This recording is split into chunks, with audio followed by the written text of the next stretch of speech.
Hello, travelers. Welcome to Anywhere But Here, All Things Travel. I'm your travel guide for the day, Fly Girl TW. So excited to do an all things travel video this week because I want to share with you beauty. And not that I haven't before, but I want to do it from an architectural standpoint. I'm going to be sharing with you some of the most incredible architecturally designed structures that you've ever seen. You won't be able to believe it. What I decided to do is come up with my own ingredients on what I think it takes to be able to have the gumption to erect something as incredible as what I'm going to show you. So go grab your things, come right back, and we're going to China. So see you soon.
To All Things Travel. I am Fly Girl TW, and before the intro I told you guys that we were going to be traveling the world, and I'm going to be showing you some really amazing architectural structures. So I have decided to share with you what I think it takes to be able to have the ability to, and there are 5 ingredients, and the first, you cannot approach some of the things that I'm going to show you without having an innovative mind and an innovative spirit. The second thing that you must have is an abundance of talent and creativity. Most people are born with it. Some people learn it along the way. So, talent, creativity in an abundance. Now, in order to approach something so monumental, you have to have a fantastic support team surrounding you, rallying with you, identifying potential problems or upsets or dangers. So, number 3 ingredient for having the ability to do something incredible, you have to have a supportive team, right? And that's with anything that we do. You know, you may do the primary work, but you've got all these people rooting for you and saying, hey, have you thought about this? Have you anticipated that? You cannot be as wonderful and talented and creative and innovative without the help from others. You just can't. Now, the 4th thing that I think you absolutely must have is a strong financial backing. And I don't mean just someone or some country saying, a benefactor saying, here you go, here's millions of dollars for you to do this thing just because I have nothing else to do with my money. You have to have a strong financial backing. You have to have the ability to persuade people that your ideas, your innovation, your creativity, your support is going to make this thing happen and make it be financially beneficial for the financial benefactor. The fifth thing that you must have is a big ego. And I don't mean arrogance. Ego doesn't mean arrogance. It means confidence, at least in this setting. If you don't have an ego or the confidence to say, absolutely, I can do this thing, then it's going to fail. Hopefully you agree with the 5 ingredients that I provided to you. The first step, guys, is Hanwei, China.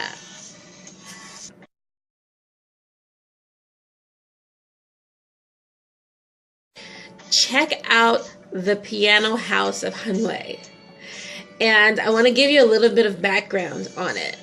This piano house, and that is the name, the official name of it is the piano house, was erected strictly for the economy. The economy was struggling a bit. And so there was a designer who was actually part of the technology school there that had an idea of creating a structure that would bring in tourism. Obviously, anytime tourism happens in a country, then that economy is going to rise. And they were in desperate measures at the time. The idea was sold to create this amazing structure. 2007. It was built, as I mentioned, from the students from a technology school that is local to Hanwei. The piano is your traditional black, and it has like the white key, so you can see that. Take a look at the area underneath where you can see people can kind of, wouldn't it be great to kind of, on a very hot day, be able to go hang out underneath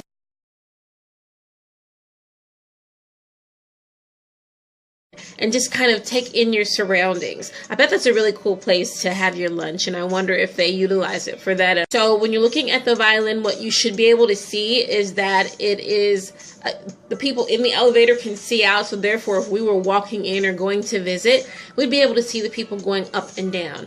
It's just an incredible structure, a very, very, as I mentioned, innovative idea, and a really cool structure if you're in the market to visit Hanwei, China. And actually, this is also used for, is a lot of newlyweds want to get their picture taken in front of the structure. So it's great. Wouldn't it be wonderful to get married there and just kind of have this in the background? What a beautiful photo op that is. And the structure has been named the most romantic structure in all of China. No, I don't know whether it's romantic or not, but I do think it's pretty cool. How about you? Okay, moving on to the second architecturally designed structure that I want to show you guys. We're going now to Austria. We're in Graz, Austria, where I will be sharing with you the Murencell, which is an artificial floating island in Graz. By the way, Austria is known for its coffee, so there's going to be a ton of coffee shops, but none like this one. It's floating, and take a look.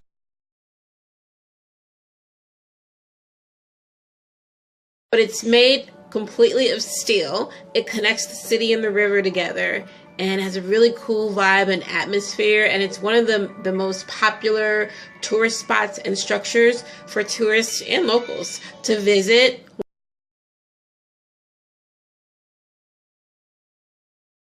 Imagine being on this artificial floating island, kind of sipping your cappuccino, hanging out, talking with your friends, and there's nothing but, well, at this time of the year, greenery surrounding you, but you know, just a few short steps or quite a few steps away connects you to the other side of Graz, and it meets every single criteria I said it should.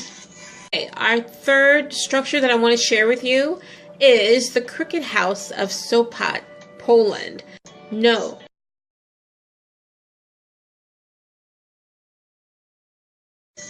Its local name is Krzywy Zamek, and that actually translates to Cricket House.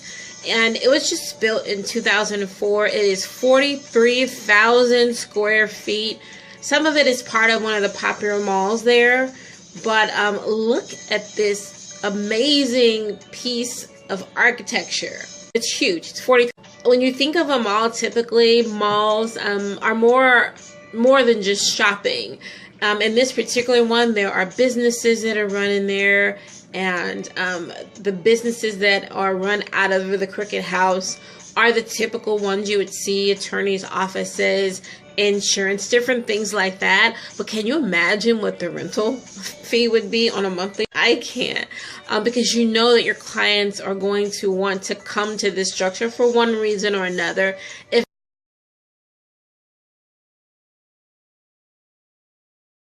So this next structure that I want to share with you, and you guys won't be able to believe it. I know I've said that before, right? But this is the world's first circular skyscraper. It is, of course, in Dubai, where we have so many other wonderful structures to take a look at. But this one is from Alder HQ. It's the headquarters, and it's specifically for commercial business. So there won't be any residents in this particular building, but it is 400 feet above the sand. It's located on the Persian. Oh, never mind. Just watch the video.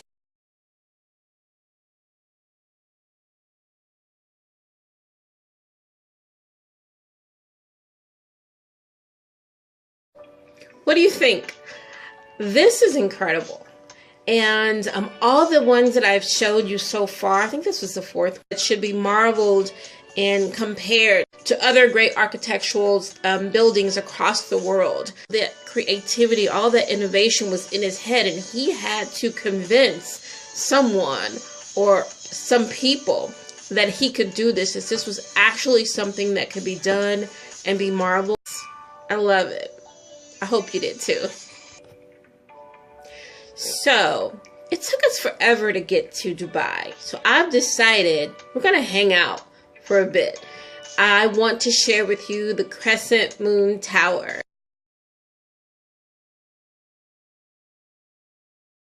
This tower is shaped exactly like the crescent moon. It's very beautiful. It has gold and blues.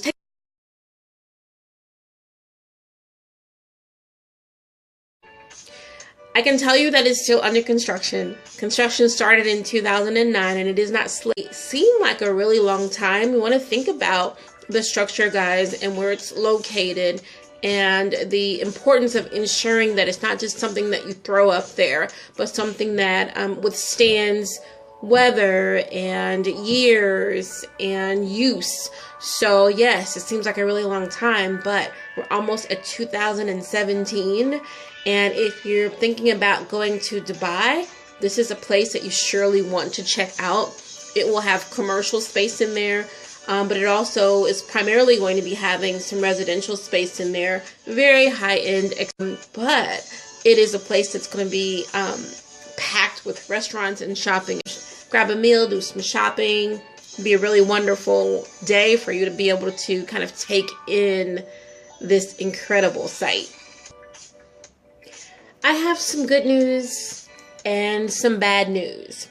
The good news, guys, is we're back in the United States of America.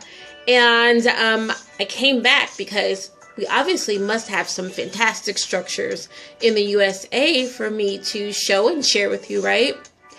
Well, that's the good news. The bad news is that this particular structure, I'm sharing with you the Longaberger Basket Company's iconic huge basket building, and it was built 19 years ago, and it was for sure a tourist site where folks would go and take their pictures in front of,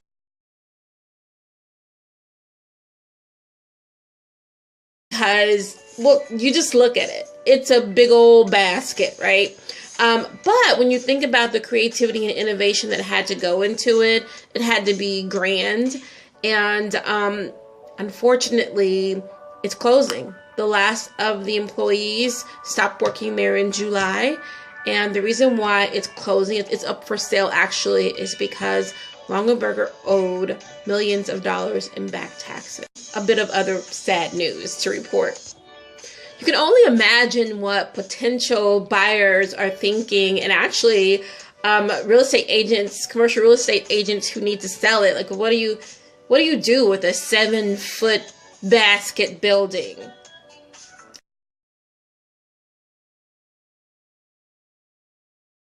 I don't know. You know, it did take $32 million to build, and whoever purchases it, hopefully they'll keep all of it or some of it, at least for those of us who haven't had the opportunity to go experience it. It would be really cool to just go and actually see the entire structure as is instead of what's going to potentially happen to it. So I thought I would bring us back to the US of A, show you the Longaberger basket building, and hope that all of those employees who have lost their jobs have found something more.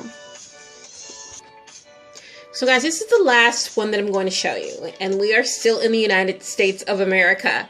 And we are in Fortville, Indiana. I live in Indiana. And, well, just look.